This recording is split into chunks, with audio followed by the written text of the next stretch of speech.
The Tackle Your Feelings Roadshow is back again. This time, we've headed to the wheatbelt region of WA. It's 3 hours east of Perth and a farming community through and through. This can be very isolating country, and footy plays a big role in bringing the community together, so the team are really keen to get the boots on the ground and see how they can help out.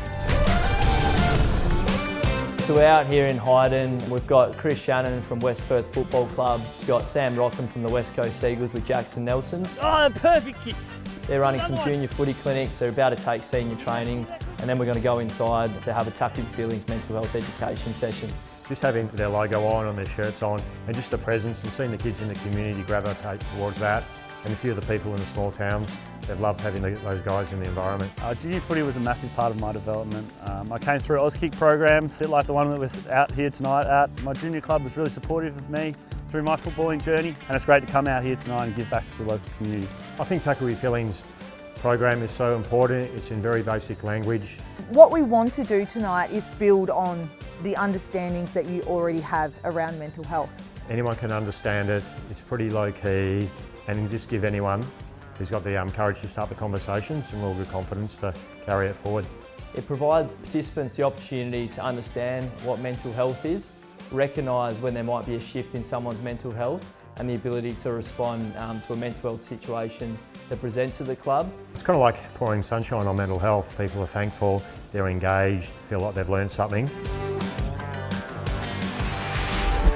Next up was Merredin, a regional centre with roots as a watering hole on the way to the goldfields. We were fortunate to be joined by AFL umpiring legend Dean Margetts, and with over 300 AFL games to his name, he had plenty to share on how to look after his mental health with the pressure of umpiring at the highest level. Dean spoke a little bit about the pressures that umpires face and how that can impact on mental health. Obviously AFL umpiring is tough, it's a real difficult environment, but again it's a very supportive and inclusive environment for the umpires within. The 6 or 7 guys in the room all umpire that sort of under 13s to under 17 sort of age range, which is probably the most challenging, where body sizes are changing. You know, we talked about dangerous tackles tonight in depth. It's a big talking point in the AFL, and that trickles down into all levels of footy, so I think they got a fair bit out of that, and I love the fact that they're thinking differently now. And even after the session then they came up and shared some stories of what they'd seen and what they'd done in umpiring, and I just thanked them for doing what they do, because without those 7 guys umpiring those 13-year-olds on Saturday, those kids aren't playing. And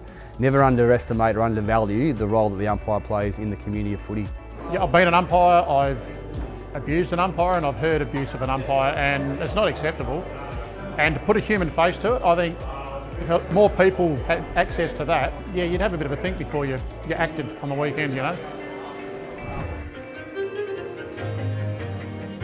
Our final day took us to the key agricultural centre of Corrigan. The local football and netball clubs joined together for our workshop in our best turnout yet. We're really lucky to have Courtney out here as the program psychologist. She's been involved in sports psychology for a number of years now. She's actually grew up in regional WA herself. I think ability to run a program that's led by a clinical psychologist who's got the knowledge and the theory behind it to really contextualise a program into a sporting context is a real strength of the program. Often the ability to break down some pretty complicated language into something that's really easily digested is really important with these conversations. We try not to overcomplicate it. Most people still really don't know what to do or what to say or how to do it. These programs, when you've got a psychologist like Courtney up here talking, they're the experts, aren't they? Talking about programs and triggers and key identifications that we can look at are really important. In the club, one of your mates goes down and everybody really feels it. You can just tell the guys that are feeling it a little bit harder than others. The community spirit around the club is something that will help you through that sort of tough time. When you bring people together, everyone enters the room with a different story. So it's always interesting to see them engage throughout the night in some of the small group activities, share stories where they feel safe to do so, and often it's the conversation after the workshop that's really powerful. I think it's been an absolutely magical week out here in the wheatbelt to bring together a program at no cost to these communities and be welcomed, have really purposeful conversations, and have people share their experiences has just been an absolute treat and something that I'm very, very appreciative that I've been able to be involved with.